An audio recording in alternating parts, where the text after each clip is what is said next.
Heber, meu amado pastor, venha nos alimentar, porque nós estamos com fome. E alimento de primeira. Você sabe como é que é, o povo aqui é exigente, tem choro ou não? Vem cá nos alimentar. E esta manhã nós vamos encerrar, né? Senhor meu Deus, nós estamos em Tua presença e aqui está o Teu Filho, que esta manhã vai nos trazer a Tua palavra. Abre-nos os olhos espirituais, faze-nos ver e contemplar a Tua glória. Nós Te louvamos por uma revista tão preciosa como essa, que foram os reis, ó Deus. E já estamos ansiosos por começar um novo ciclo de entendimento.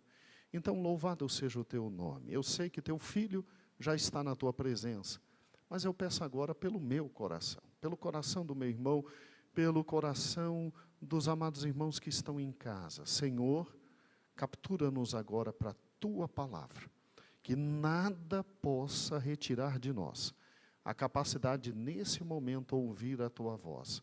Por isso que nós que estamos aqui na Tua casa somos privilegiados, porque estamos no melhor ambiente para aprender.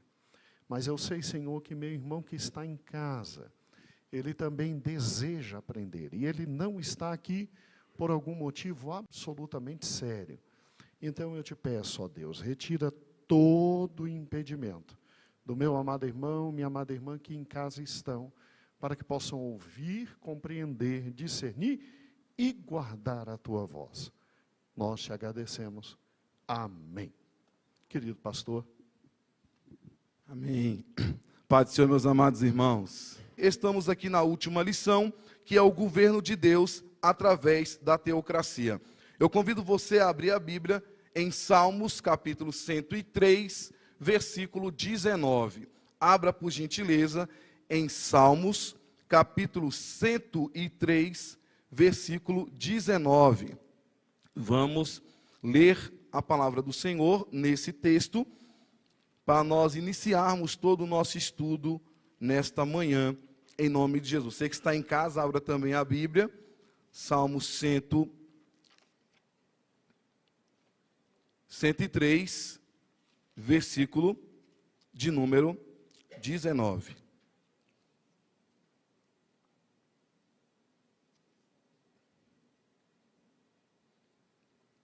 Quem encontrou, diga amém. Quem não encontrou, diga, espera mais um pouco. Todos acharam.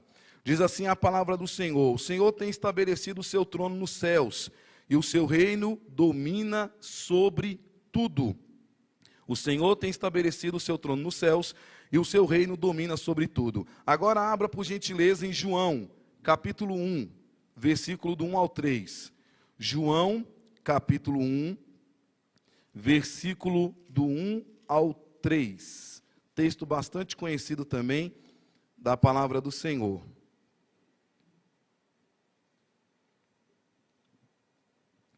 João capítulo 1, versículo do 1 ao 3. No princípio era o verbo estava com Deus e o verbo era Deus. Ele estava no princípio com Deus. Todas as coisas foram feitas por ele e sem ele nada do que foi feito se fez. Para concluir, abra em Colossenses capítulo 1, versículo 17. Colossenses capítulo 1, versículo de número 17.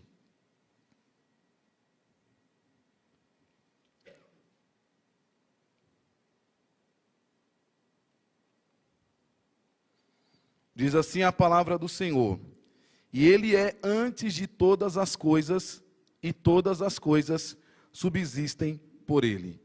Então, os irmãos, já deu para observar que estamos falando de um Deus soberano, um Deus criador de todas as coisas, um Deus que tem poder e domínio sobre tudo. Então, quando se fala da teocracia de Deus, estamos falando de um Deus que é soberano, como diz o Salmo, e governante de todas as coisas. Essa sempre foi a ideia do próprio Deus. Ele domina sobre tudo. E o autor da revista, logo aqui na introdução, fala que a teocracia página 74. Nós vamos ler aqui a introdução. Página de número 74. Ele fala que nesta lição estudaremos sobre a teocracia no seu significado básico, que é o governo de Deus. O termo vem das junções das palavras gregas theos, significando Deus, e kratos, significando poder, força ou governo. Por isso que os textos que nós lemos têm muito essa prerrogativa e essa ideia de que tudo foi criado por Deus. É um sistema de governo em que a autoridade política e religiosa é exercida diretamente por Deus. Apesar de não encontrarmos essa palavra nas Escrituras, no primeiro século, um famoso historiador chamado Flávio Joséfo cunhou a palavra teocracia e a definiu como colocar toda a soberania e autoridade nas mãos de Deus. Então essa palavra você não vai encontrar na Bíblia, mas nós entendemos que essa palavra quer dizer teocracia, o governo de Deus. Então, irmãos, olha só o que acontece. Isso nós temos que levar para toda a vida. Quando nós vemos, e eu não vou ler toda a revista, porque senão não vai dar tempo. Quando nós vemos aqui a teocracia no período adâmico, como está no 2.1, na página 74, o que acontece? Deus, ele foi o criador e o legislador de todas as coisas. Então, é impossível a criatura querer ser maior do que o Criador. Então, quando Deus cria Adão, ele determina todas as coisas, ele está guiando o homem. Então, ele é o Senhor daquele homem, ele é o dono daquele homem, ele é o juiz daquele homem, ele é o rei daquele homem, ele é tudo daquele homem. A única coisa que Deus fala aqui para Adão e para Eva é que não podia comer daquele fruto. E aqui começa toda a história, toda a decadência. O homem já começa a desobedecer uma ordem que veio do próprio Deus. Então, quando fala da teocracia, mostra que Deus, ele é o Senhor de tudo, ele é o dono de tudo. Então, o que tinha que acontecer ali? Adão e Eva seguir uma orientação do próprio Deus. Mas nós vimos que isso não foi seguido. A palavra do Senhor nos conta e nos relata, e nós sabemos muito bem da história, o que aconteceu no Éden, e aí veio toda a decadência. Deus então expulsa os dois do jardim, e a partir daí começa o pecado, porque quando os filhos de Adão e de Eva nascem, aí o autor até menciona aqui Caim, que foi a teocracia na era pré-diluviana. A Bíblia diz então que depois da queda, acontece exatamente lá a questão de Caim, Deus marca Caim, e Deus vai mostrando que ele é o Senhor de tudo. O grande problema hoje que vivemos aqui nos nossos dias é exatamente isso. As pessoas querem ser donas de si, não entendendo que existe um Deus soberano e que domina sobre todas as coisas. E aí, nós vamos perceber uma coisa interessante aqui. Deus vem aqui, ele fala aqui, o autor, na página de número 74, eu estou no 3.2, que eu quero frisar mais um pouco mais na frente, então eu estou pulando bem superficial a parte aqui, você pode ler em casa. Então ele fala aqui de Enoque, fala aqui de Caim, que Deus marcou Caim depois que ele peca e mata seu irmão Abel. Deus fala que ele não morreria, mas ele seria marcado por conta daquilo. E a Bíblia diz então aqui no versículo, aqui no ponto de Noé, Enoque, e quando chega em Noé, a Bíblia diz que a humanidade continuou a desobedecê-lo. Então ficou uma prática de pecado tão grande, a desobediência tão grande, que Deus chega ao ponto de dizer que se arrependeu de ter criado o homem. E simplesmente Deus fala o seguinte: eu vou acabar e destruir e matar toda a raça humana. E Deus vem lá e mata todos, com exceção de Noé, a mulher, os 3 filhos, Sem, Cão e Jafé. E a Bíblia diz que aquelas 8 pessoas ficaram guardadas ali naquela arca. E Deus então inicia um novo ciclo. Uma nova geração se levanta, um novo povo se levanta. Mas o detalhe é que esse povo que Deus havia matado, quando Noé está na arca e vem uma nova geração, não muda, continua no pecado, continua na maldade, e Deus simplesmente observando todas as coisas. E a Bíblia diz então, que nesse período o Senhor governava diretamente a humanidade, estabelecendo leis e dando-lhes orientações. Então sempre houve lei, não coma desse fruto, era uma lei. Não desobedeça, você pode comer de tudo. Tudo que há nesse jardim você pode comer, mas ele desobedeceu uma lei. E lei é para ser cumprida. Lei é para ser cumprida. E aí depois veio toda aquela questão até chegar em Noé, o povo desobedecendo as leis. E aí Deus mata todo mundo, preserva apenas aquela família, e o povo continuou a desobedecer. No entanto, a desobediência, estou na página 75, no último parágrafo. No entanto, a desobediência e a maldade do homem culminaria no dilúvio e na renovação da aliança com Noé e seus descendentes. Mas o pecado continuou da mesma forma. Essa questão de lei tem que ser cumprida. Por exemplo, pastor Gedeon Júnior, um motoqueiro pode andar no corredor? Não pode. Um motoqueiro não pode andar no corredor. Isso não está no Código de Trânsito Brasileiro, não é isso? Mas, no entanto, o pastor Heber, ao sair de uma consulta com a minha esposa, lá do meu filho, na semana passada, saindo aqui do BRT, quando eu desci, a descida aqui do BRT tem uma descida, e eu fui mudar de faixa. Quem é que estava do meu lado? Um motoqueiro. O motoqueiro cai, se machuca, estraga a moto e fica nessa grande questão. Quem está errado? O pastor Heber ou o motoqueiro que estava no corredor? A lei. Por que eu estava errado? Eu estava errado em um ponto. Eu não dei a seta. Porque na hora de passar, eu não dei a seta. E aí ele fala, você não deu a seta, mas você estava no corredor. Então eu errei porque não dei a seta. E o Código de Trânsito Brasileiro diz, o Detran diz que, eu aprendi isso na autoescola, que eu tenho que sinalizar, tenho que observar se não tem ninguém atrás de mim. Quando eu observar que o caminho está livre, aí é que eu mudo de faixa. No entanto, eu errei, porque eu já mudei bruscamente e acabei pegando o motoqueiro. Então, irmãos, resumo, faz isso, faz aquilo, fica tudo certo. E nós resolvemos dessa forma. Então eu estava errado, mas ele também estava errado. Então, quando você infringe uma lei, dá problema. Quando você não cumpre uma lei, dá problema. E isso foi sempre visível na Bíblia.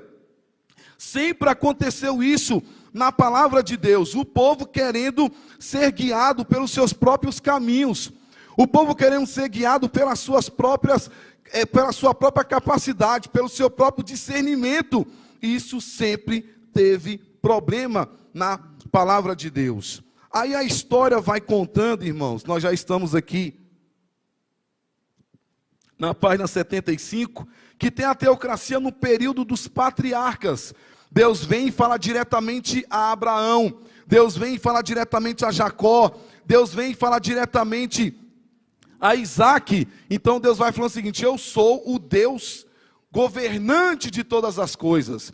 Eu sou o Deus que domino, eu sou o Deus que governo. Aí a Bíblia diz aqui, no ponto 4.3, que na verdade é 3.3, eu errei aqui na hora de digitar. Na verdade eu errei, foi tudo aqui, meus irmãos, ó. É 2.1, 2.2 e 2.3. Eu botei 2.1, 3.2 e 4.3. Então desconsidera. Então no 2.3... a teocracia no período dos patriarcas diz aqui, ó, a teocracia é evidente nas histórias dos patriarcas, como vemos ao longo da jornada de Abraão, o qual teve uma relação especial com o Senhor, obedecendo-lhe em tudo, ao ponto de quase sacrificar o seu único filho. Ele obedecia tanto a Deus, que ele foi capaz de levar Isaac lá no Monte Moriá, para poder sacrificar em total obediência a Deus. Então é isso que Deus sempre quis com o seu povo, obediência. Deus sempre quis isso do seu povo. Eu vou falar A e você vai fazer A, você não vai fazer B. Eu vou falar exatamente uma coisa para você e você vai seguir aquilo que eu estou falando. E todas as vezes que o povo sai dessa palavra, que o povo sai dessa ordem, que o povo sai dessa instrução de Deus, acontecem seríssimos problemas. Então, irmãos, olha só o que acontece. Então nós vemos aqui que esse obedecendo em tudo, ao ponto de quase sacrificar o seu filho. Aí ele vem dizendo, esse governo também é evidente na aliança que o Senhor estabelecendo, prometendo descendentes a futura posse da terra de Canaã. Aí a Bíblia diz que Jacó sai desse caminho. A Bíblia diz que Jacó faz uma coisa horrível, juntamente com a sua mãe, toma o direito da primogenitura do seu irmão Esaú, engana o seu pai Isaque, e ele passa um problema terrível, ele desobedeceu. E o que aconteceu com Jacó? Teve que fugir para casa do seu tio Labão, ficou anos e anos fugitivo, até que um dia não aguenta mais, volta, se reconcilia com Deus, e a Bíblia diz aqui, Deus muda o nome dele de Jacó para Israel, e a palavra do Senhor diz que Deus continua mostrando que Ele é o Senhor de todas as coisas. E ele diz aqui, o Rafael, na página 75, em resumo, a teocracia desempenhou um papel fundamental na vida dos patriarcas, os quais moldaram a sua fé e comunhão com Deus, sujeitando a Ele e guardando as suas promessas. Então nós tivemos Deus mostrando que Ele era Deus sobre todas as coisas desde o início.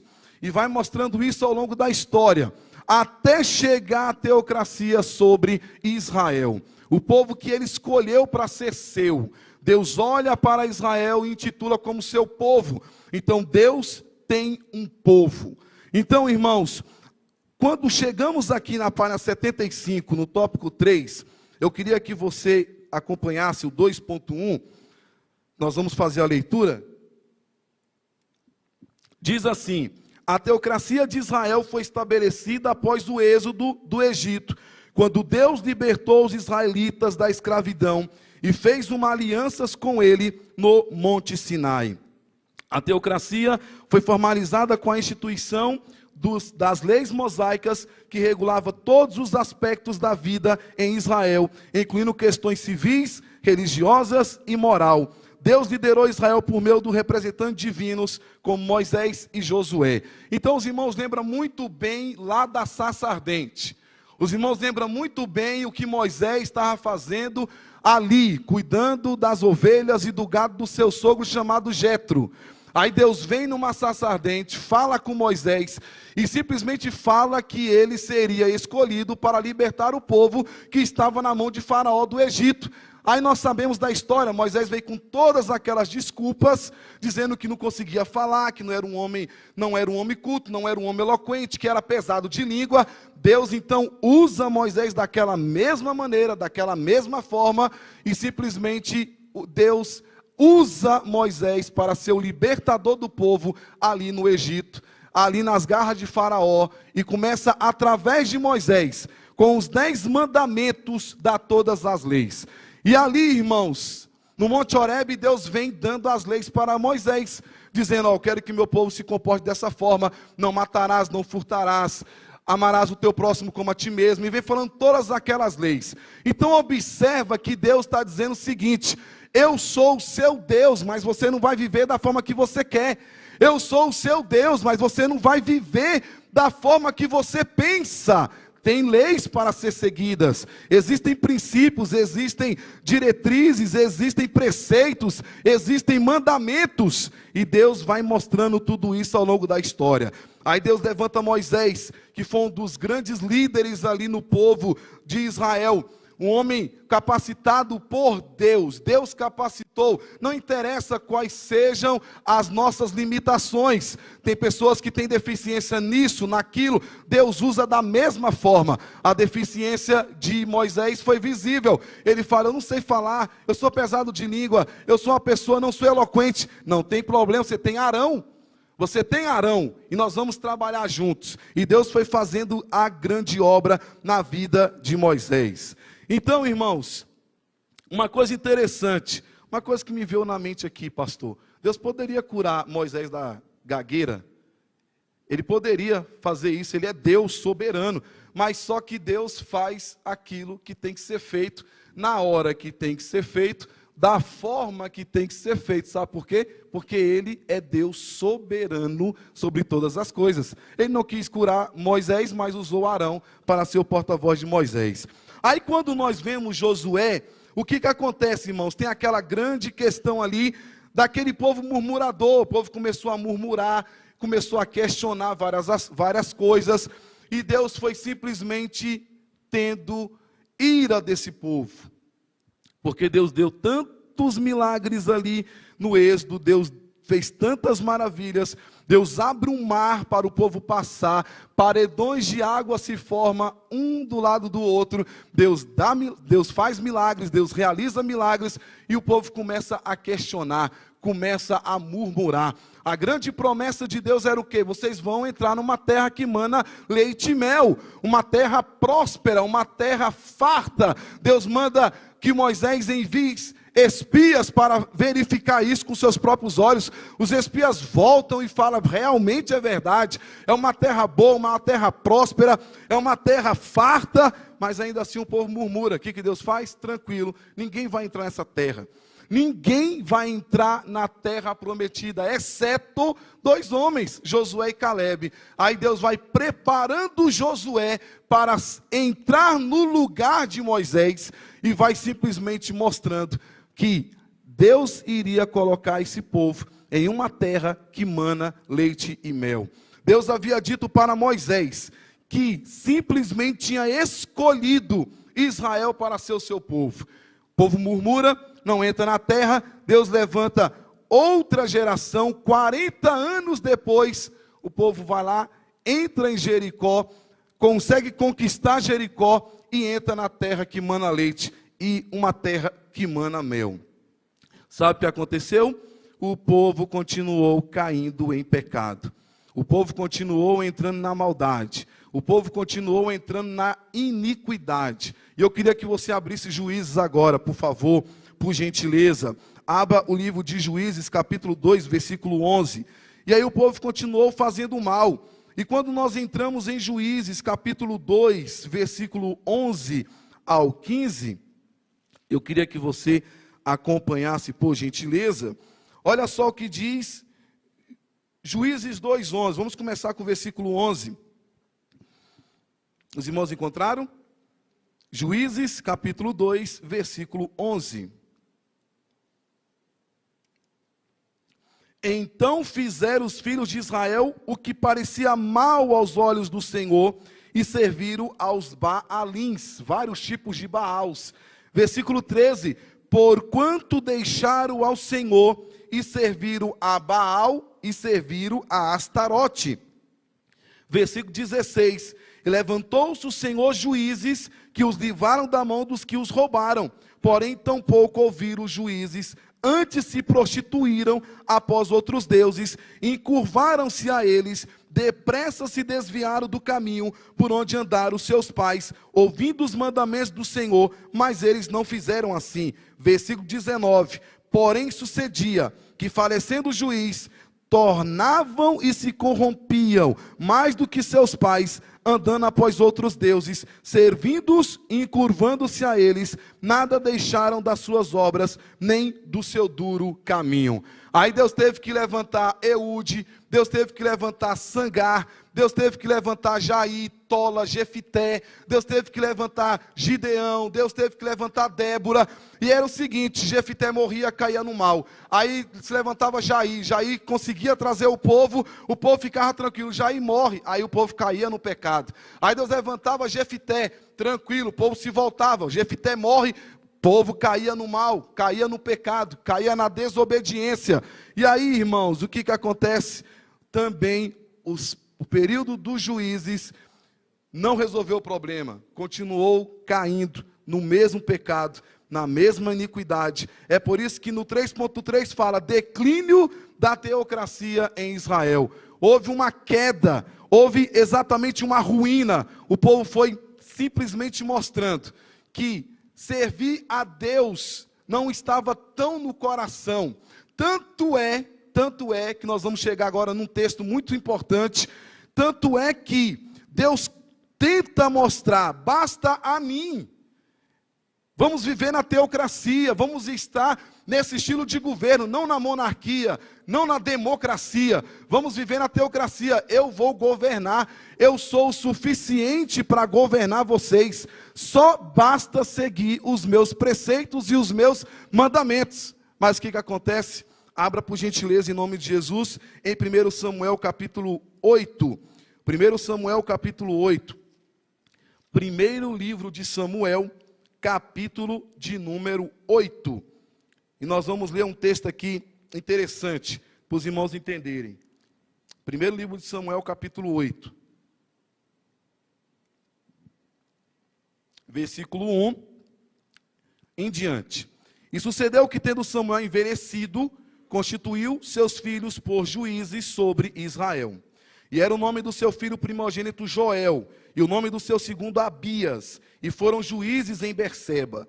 Porém seus filhos não andaram pelos caminhos dele, antes se inclinaram à avareza, e tomaram presentes e perverteram o juízo. Então todos os anciões de Israel se congregaram e vieram a Samuel e a Ramá, e disseram-lhe: eis que já estás velho, e teus filhos não andam pelos teus caminhos. Constitui-nos, pois, agora um rei sobre nós, para que ele nos julgue, como tem todas as nações. Porém, essa palavra pareceu mal aos olhos de Samuel. Por quê, irmãos? Porém, esta palavra pareceu mal aos olhos de Samuel. Por quê? Samuel achou estranho. Por que não viver na teocracia? Quer agora viver na monarquia? Quer agora um rei? Achou estranho. E continua aqui, ó. Porém, pareceu mal aos olhos de Samuel, quando disseram: dá-nos um rei, para que nos julgue. E Samuel orou ao Senhor. Olha qual foi a resposta de Deus para Samuel. A resposta de Deus para Samuel foi: e disse o Senhor a Samuel: ouve a voz do povo em tudo quanto te disser, pois não tem te rejeitado a ti, antes a mim me tem rejeitado, para eu não reinar sobre ele. Então faça isso. Irmãos, entenda uma coisa: Deus não vai impedir de uma pessoa que serve a Deus enfiar a cara na cachaça, irmãos. Deus não vai impedir uma pessoa a ir para a prostituição, para ir cair no adultério. Deus não vai impedir. Deus quer que as pessoas sirvam a Ele de todo o coração, com toda a sua força, com todo o seu entendimento. Então Deus fala assim: deixa, eles não querem, mas que eu governe sobre eles. Então faça isso, constitui um rei sobre esse povo. Eles não querem um rei? O que Deus está falando aqui? Eu quero governar, eu sou o Deus soberano, eu quero que tenha esse princípio de governo, esse estilo de governo, esse modelo de governo, mas eles querem um rei, então constitui agora um rei sobre Israel. A Bíblia diz aqui, ó: conforme todas as obras que fez, desde o dia que tirei do Egito, até o dia de hoje, pois a mim me deixou, versículo 8, e a outros deuses serviu, assim também te fez a ti. Agora, pois, ouve a sua voz, versículo 9, porém protesta-lhe solenemente e declara-lhe qual será o costume do rei que houver de reinar sobre ele. E ainda assim, evangelista Jesuá, querem um rei? Deus ainda colocou regras. Deus ainda mostrou o que o rei tinha que fazer. Deus ainda vai entrando ali querendo não agradar o povo, mas permitindo que o povo tivesse um rei.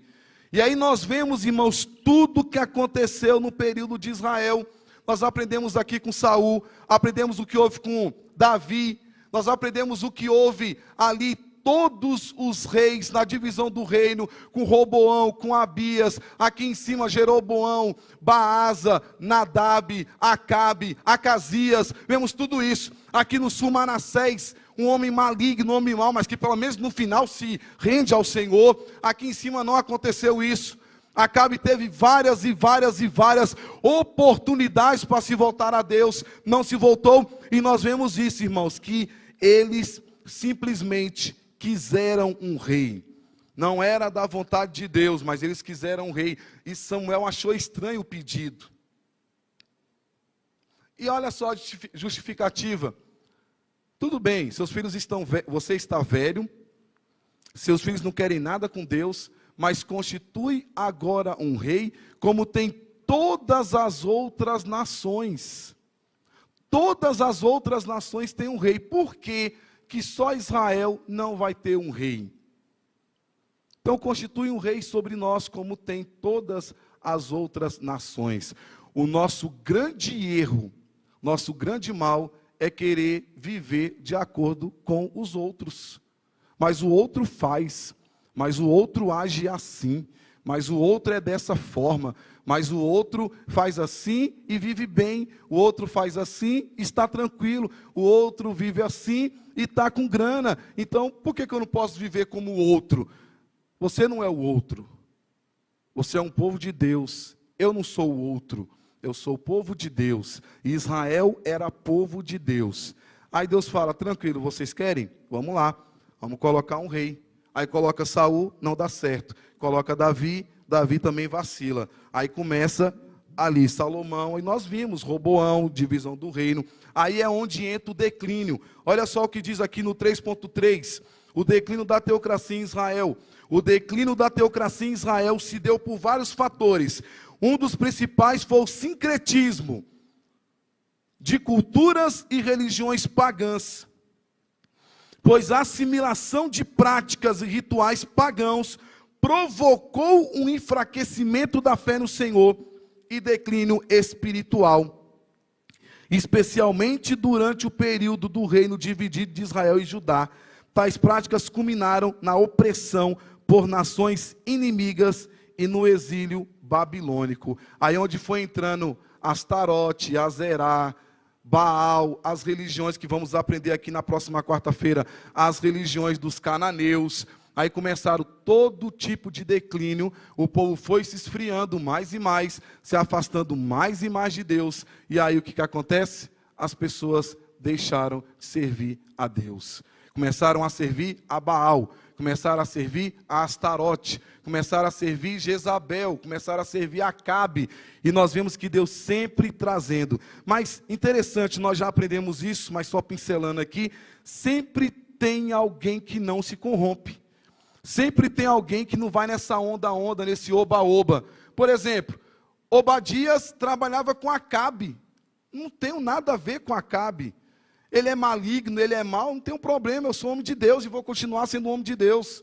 Tanto é que ele esconde 100 profetas, 50 e 50 cavernas diferentes. Ele não se corrompeu, ele continuou sendo um homem de Deus. Lá em Israel, no período mais crítico, ainda tinha 7.000 que não se dobrou a Baal. Então sempre vai ter homens e mulheres que não vão se corromper com o sistema, vão sempre servir a Deus em espírito e em verdade. Então, irmãos, começou então o declínio. Agora, olha o que o irmão Rafael colocou aqui. Bem no finalzinho do 3.3, depois dos textos bíblicos em vermelho. Embora os reis de Israel fossem responsáveis por governar sobre a vontade de Deus, muitos deles fizeram a sua própria vontade.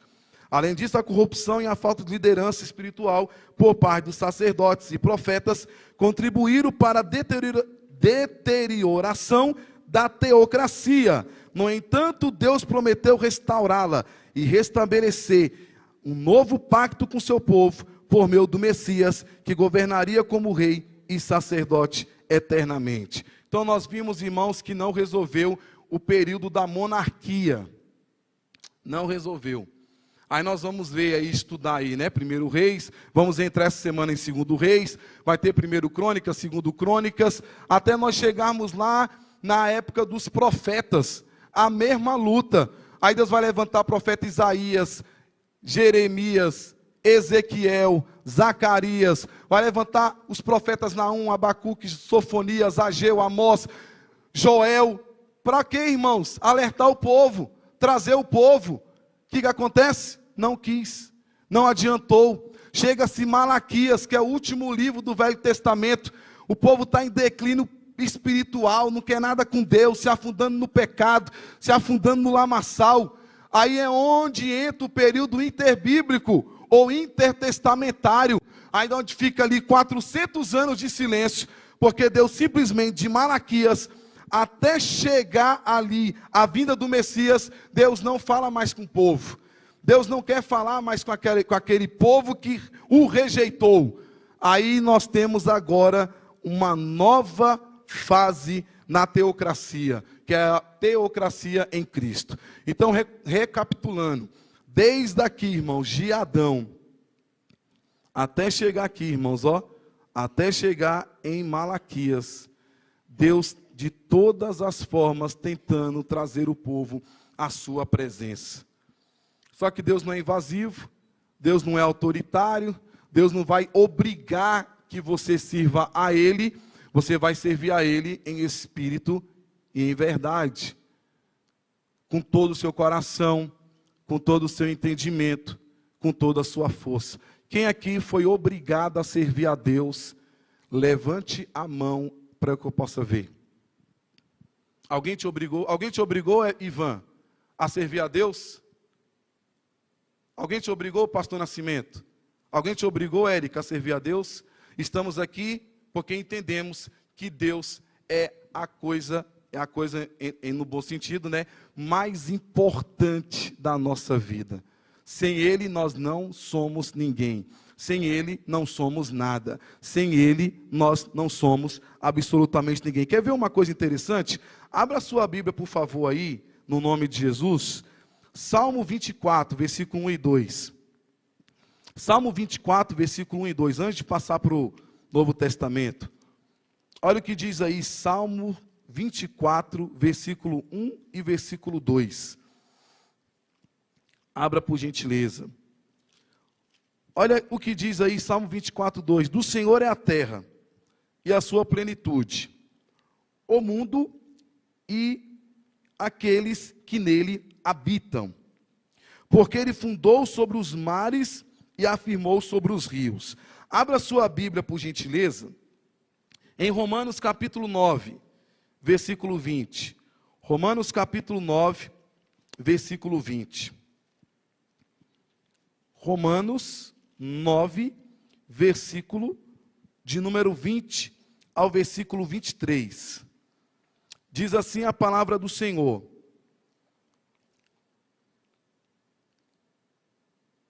Versículo 20. Mas, ó homem, quem és tu que a Deus replicas?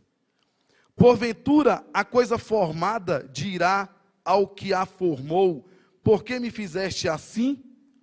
Ou não tem o oleiro poder sobre o barro, para da mesma massa fazer um vaso para a honra e outro para desonra? E que direis se Deus, querendo mostrar a sua ira e dar a conhecer o seu poder, suportou com muita paciência os vasos da ira, preparados para a perdição, para que também desse a conhecer as riquezas da sua glória nos vasos de misericórdia que para a glória já dantes preparou. Então, irmãos, olha só, Deus é poderoso, Deus tem poder para arrebanhar todos, Deus tem poder para mudar a mente de todos, Deus tem poder para destruir todo tipo de porcaria que existe, Deus tem poder para acabar com toda a maldade, com toda a iniquidade, Deus tem poder para fazer isso, mas Ele quer que eu venha de livre e espontânea vontade servir a Ele, porque eu não tenho nada, você também não tem nada, nós não temos nada, tudo que temos é de Deus, é por isso que Jó fala assim, tudo é teu, louvado seja o nome do Senhor, nu saí do ventre de minha mãe, e nu o tornarei para lá, o Senhor me deu, o Senhor o tomou, bendito seja o nome do Senhor, porque Jó entendia que nesse período aqui, do nascimento até a morte, tudo é empréstimo, nada era dele, tudo foi emprestado, e Deus tira na hora que quer, como bem entender. Uma mãe chorando aqui, desesperada, porque tinha perdido o filho, e eu estava do lado dela, e o caixão, e o pastor Gedeon abaixou, ficou bem próximo da mãe, e falou assim, ele era de quem? Ele era de quem? E ela falou assim, de Deus. Então, minha filha, ele era de Deus. Não era nosso, ele era de Deus. E é verdade, nós não temos nada, tudo é de Deus. Então Deus tem poder, Deus tinha poder para evitar tudo isso, irmãos. Quem é Baal perto de Deus? Deus tinha poder para acabar com Astarote, com Azerá, com todos os deuses pagãos ali. Deus tinha poder de trazer todo mundo para Ele. Só que Deus não age assim.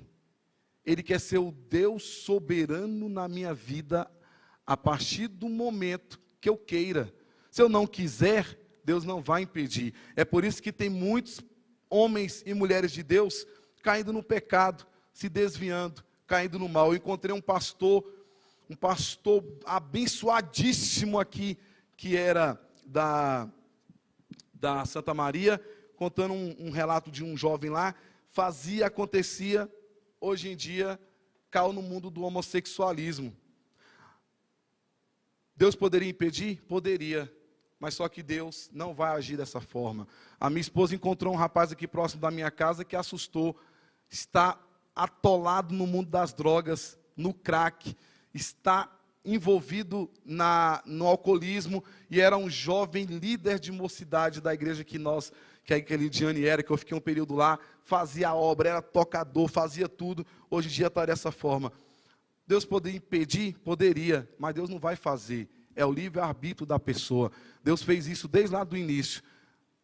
Poderia ter proibido Eva de pegar no fruto. Não. Você não sabe da verdade? Não sabe que não pode? Vai comer? Você vai ter consequências disso. Aí, desde lá até Malaquias, foi dessa forma. O povo não se voltava para Deus.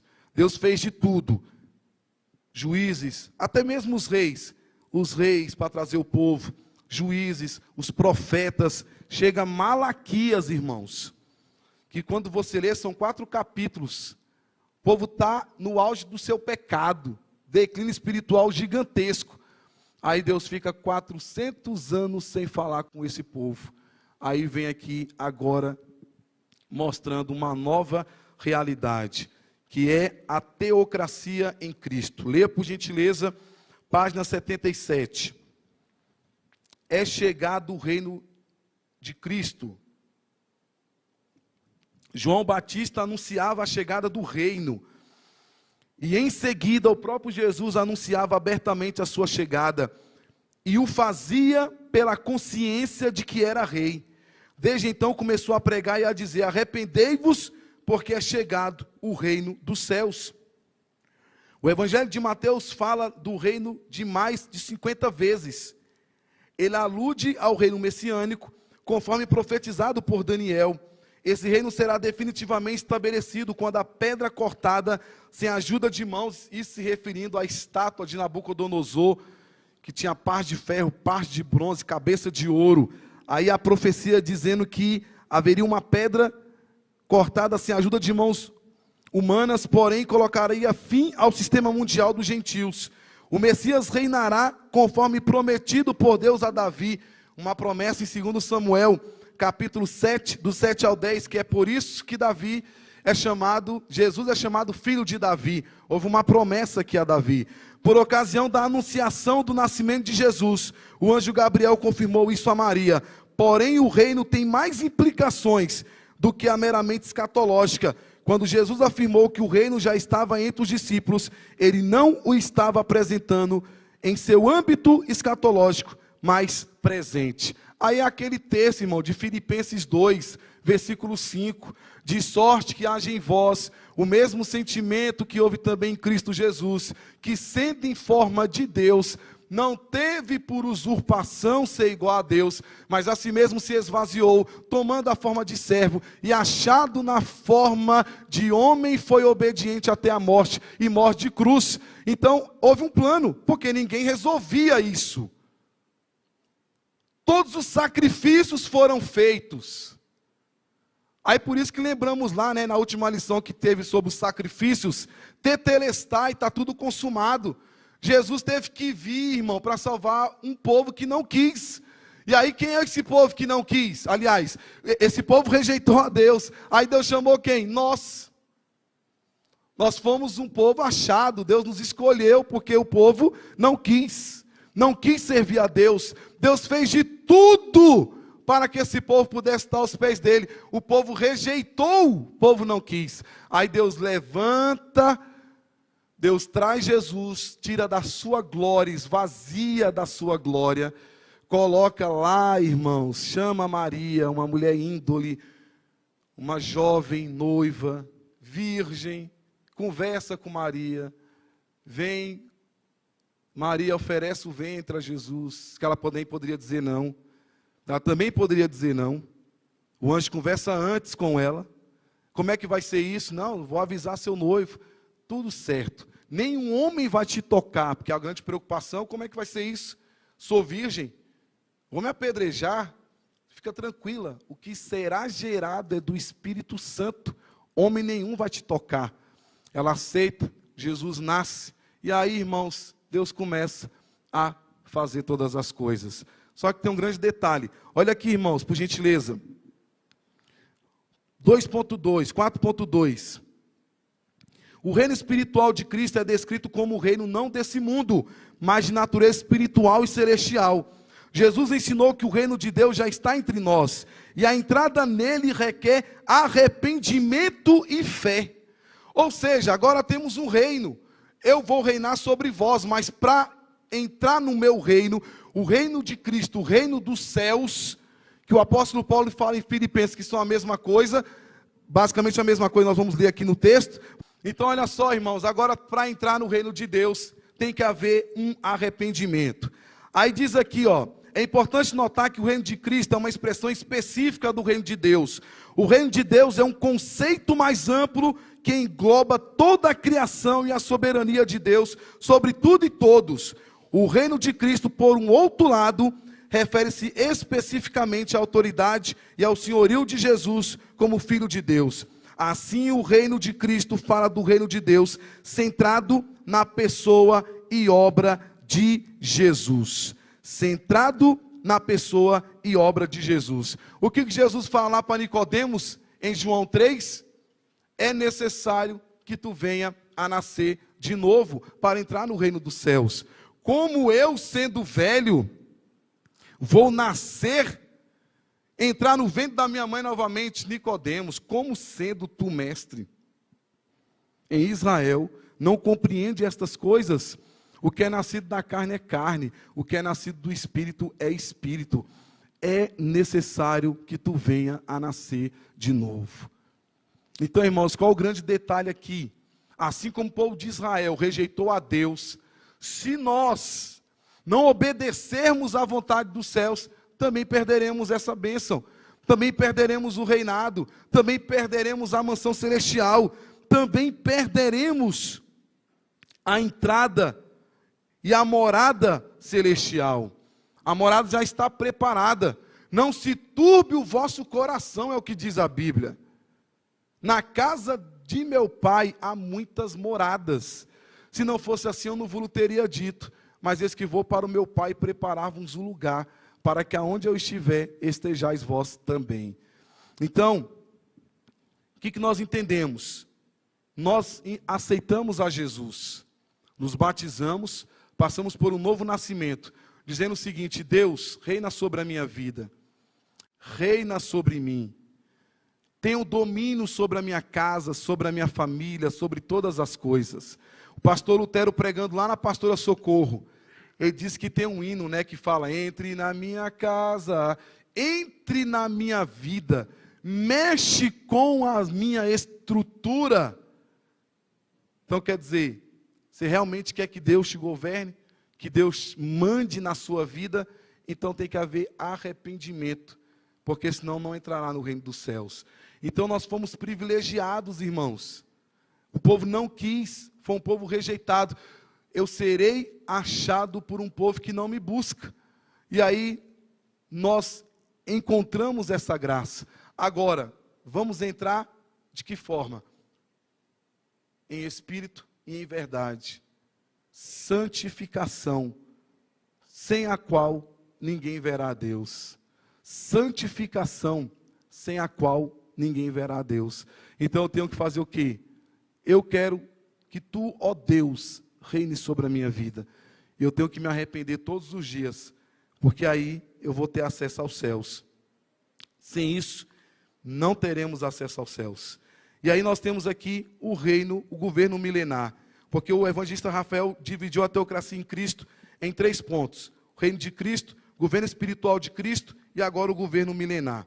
E diz assim no 4.3: o governo milenar de Cristo é uma esperança para os cristãos que anseiam por um mundo onde a justiça e paz e o amor prevaleçam.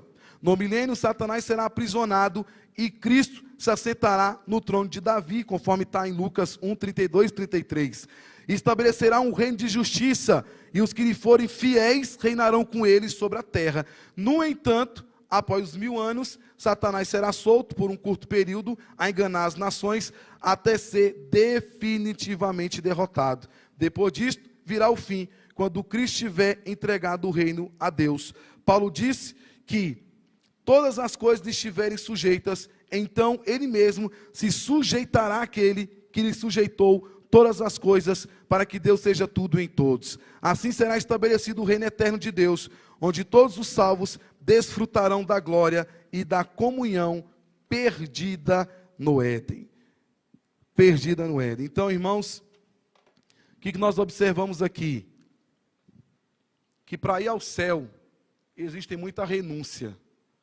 Existe um local preparado, existe um local aguardado para todos nós. Mas existe uma grande renúncia para nós entrarmos no céu. Quantos acreditam aqui que a palavra de Deus é a verdade? Todos nós, irmãos. Se Deus disse que há um local preparado para nós, então há um local preparado para nós. Então nós somos tão privilegiados que nós podemos ver todos os erros de Israel. Tudo que o povo de Israel fez, cometeu de errado, nós podemos exatamente olhar, se espelhar no bom sentido e falar: não, preciso fazer a obra de Deus de outra forma, de outra maneira, e o nome do Senhor vai ser glorificado e exaltado. Então, irmãos, reino dos céus, reino de Cristo, é o que diz a conclusão. Portanto, vemos que a vontade de Deus sempre foi se relacionar com a sua criação, que viesse a obedecer os seus mandamentos e vivesse de acordo com a sua vontade. Esse sempre foi a vontade de Deus. Quando um pai fala para o filho: faça isso, e ele não faz, nenhum pai vai gostar, nenhum pai vai falar: que legal, olha, eu falei isso para o meu filho, ele desobedeceu.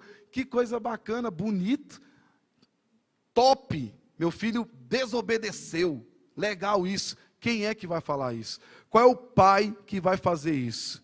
Contar só um testemunho pequenininho aqui. O meu filho agora entrou na escolinha, está ali o Jesus, Jesuazinho, todo mundo joga bola, né? E está na escolinha. E o professor me chamou, no último treino que eu fui para lá, e falou assim: ó, se o André continuar assim, nós vamos ter que deixar ele aí um período aí fora, para ele entender como é que funciona. Eu falei: o que foi, professor? Não, eu falo A, ele quer fazer B. Eu falo A, ele quer fazer B. Aí o professor mandava ele ficar aqui, ele quer ir para cá. O professor mandava ele jogar uma jogada aqui, ele quer fazer aqui. Aí eu falei: vem cá, você meu André lá. Eu falei: André, vem cá. Você quer estar na escolinha? Sim, pai, quero, chorando. Eu falei: meu amigo, tem um professor. Se o professor falar A, você não vai fazer B. Se ele mandar você ficar aqui, você vai ficar aqui. E você vai fazer exatamente o que ele está mandando. No outro treino já era outra adolescente. André agora é adolescente. Já era outra coisa. É a mesma coisa. A Adriana fala: não chupa a balinha lá na igreja. Quando ele chega ali, o que a Adriana falou? Ô pai, desculpa, já tira. A tia Adriana falou: não é para chupar nada na igreja. É uma obediência à pastora. É uma obediência, eu nem vi. Não foi de propósito, eu não vi. Mas eu não vi. Então não pode, irmãos. O que acontece? É uma desobediência. Aí chega na casa, o pai fala A, o filho faz B. É a mesma coisa com Deus, irmãos. Não vai dar certo. Ou nós obedecemos a Deus, ou não iremos estar com Ele.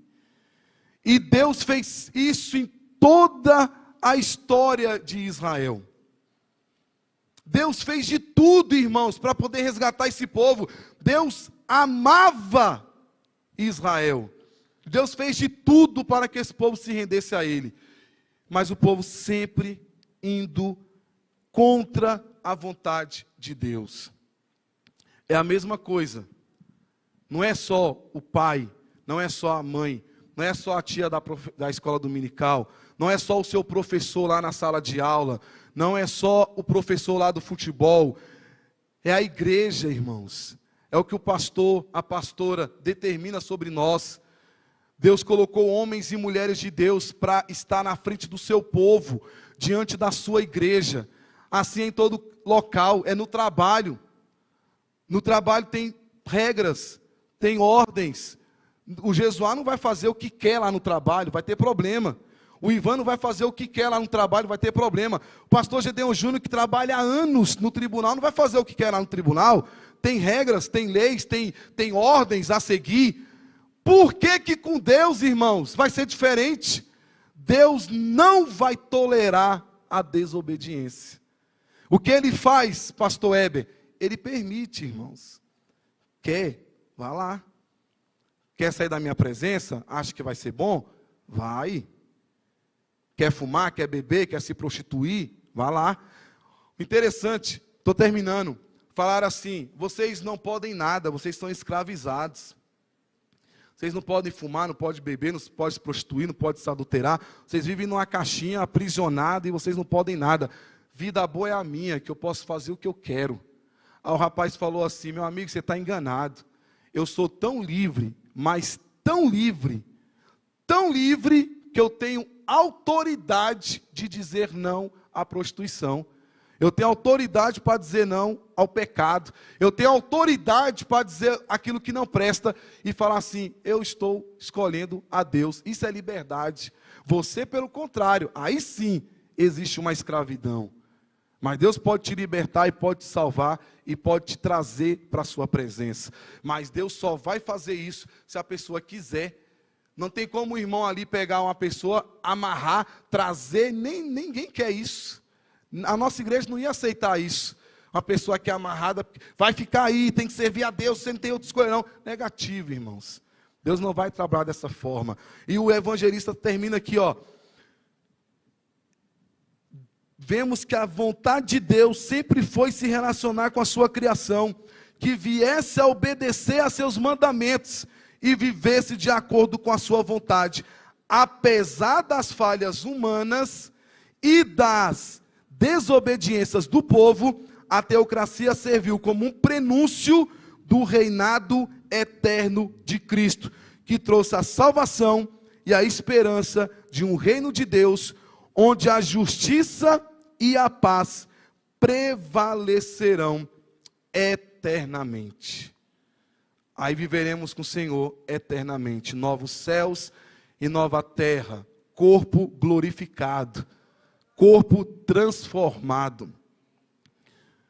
Morre, segue-se o juízo, o espírito volta a Deus, no soar da trombeta os mortos ressuscitam. Primeiro, quem está vivo será arrebatado, mas quem vai ser ressuscitado não terá um novo corpo glorificado, transformado e morando com o Senhor eternamente, morando com o Senhor para todo o sempre, onde não terá choro, morte, lamentações, tristeza, angústia, morada celestial.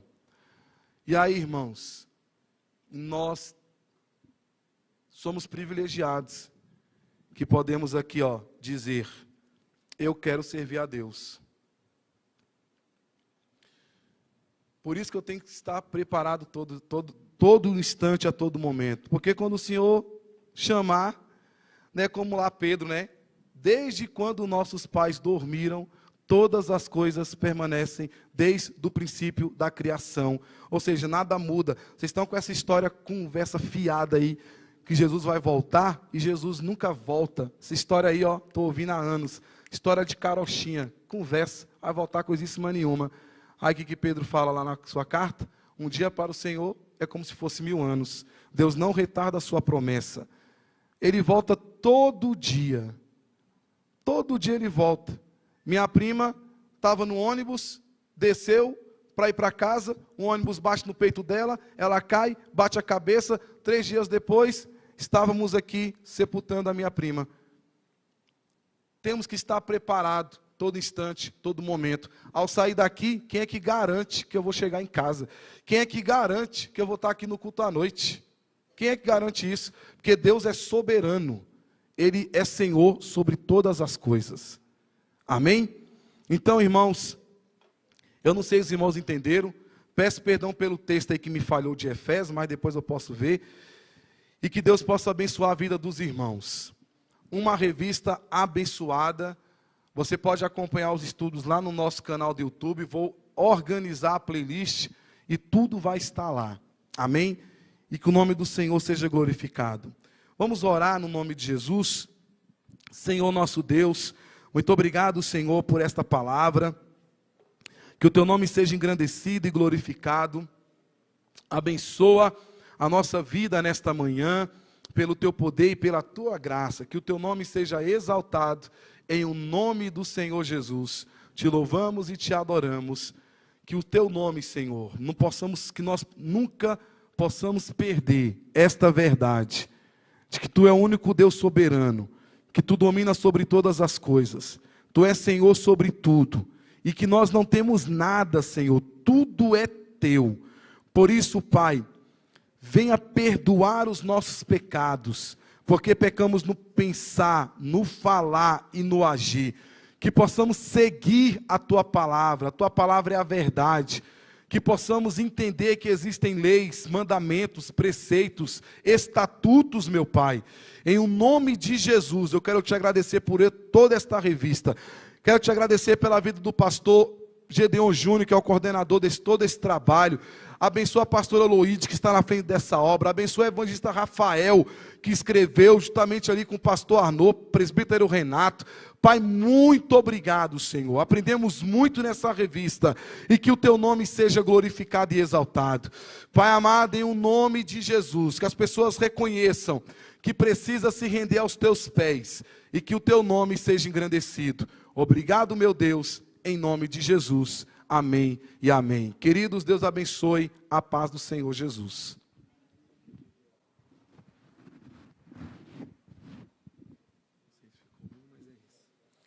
Senhor, muito obrigado pela vida do teu servo.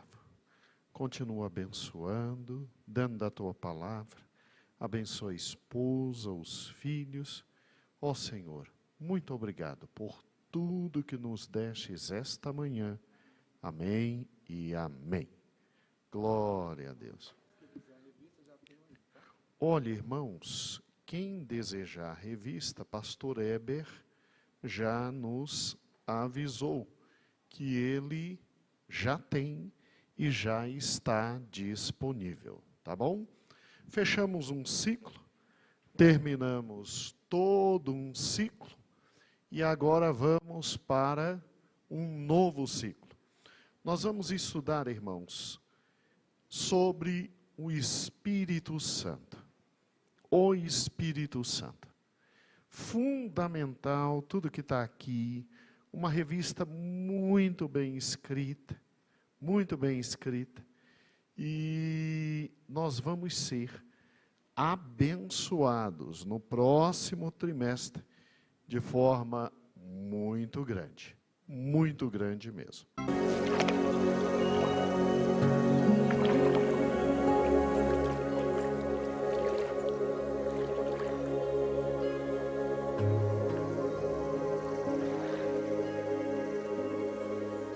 Eu careço de ser batizado por ti. E vens tu a mim. Deixe por agora. Porque assim nos convém cumprir toda a justiça.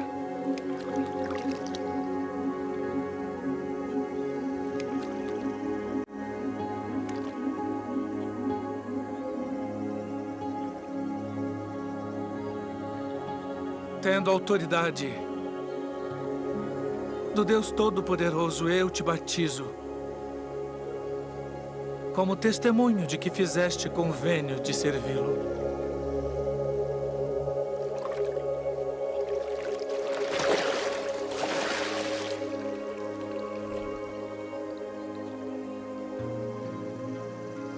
Este é o meu filho amado, em quem me comprazo.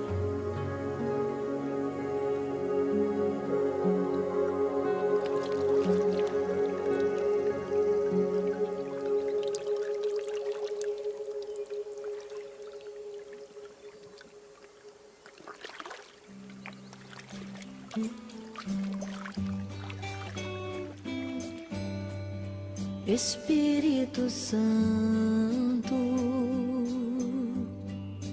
ore por mim, leve pra Deus tudo aquilo que eu preciso. Espírito Santo, use as palavras que eu necessito usar, mas não consigo. Me ajude nas minhas fraquezas, não sei como devo pedir. Espírito Santo, vem interceder por mim.